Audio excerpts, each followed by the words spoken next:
Hello বন্ধুরা, তোমাদের সকালে আমরা দেখিয়েছি বনলতা রান্নাঘরে কুমড়োর তরকারি, আর এখন হবে সানডের লাঞ্চে। দেখো ঐশীর বাবা সকাল সকাল কত কি মার্কেট করে এনেছে। এটা হচ্ছে রূপচাঁদ মাছ কেটে নিয়ে এসে, আজকে রুই মাছ পাইনি, আর তাই জন্য রুই মাছ কালকে এখানে যদিও অর্ডার করলে আমার বাড়িতে দিয়ে যাবে, আজকে আর হবে না। আর নিয়ে এসছে চিকেন।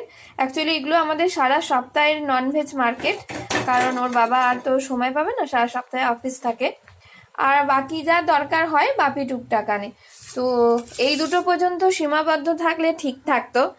এরপরে দেখো ওর বাবা আর কি করেছে, তাই বলি এত দেরি কেন হচ্ছে। এই দেখো, আর নিয়ে এসছে এই যে ক্যাংড়া, সেটাও আবার কত বড়, দেখো ক্যাংড়াগুলোর সাইজ দেখো, এত বড় বড় ক্যাংড়া। তার নাকি মার্কেট করতে গিয়ে, মাছ আনতে গিয়ে দেখে খুব লোভ লেগেছে। একদম ফ্রেশ ছিল, জ্যান্ত ছিল। হ্যাঁ, জ্যান্ত সত্যিই ছিল, কারণ বাড়িতে আনার পরও পাগুলো নড়ছিল। তো এইগুলো ওনার আবদার সারা সপ্তাহে। এই যে ননভেজ মার্কেট দেখো। আর এইদিকে মা বসিয়ে দিয়েছে কড়াইয়ে কি শাক, মা? পালং শাক। আজকে পালং শাক ভাজা হবে, আর এইগুলো সব ফ্রিজে আজকে থাকবে। আর আজকে হবে রূপচাঁদ মাছের সর্ষে ঝাল।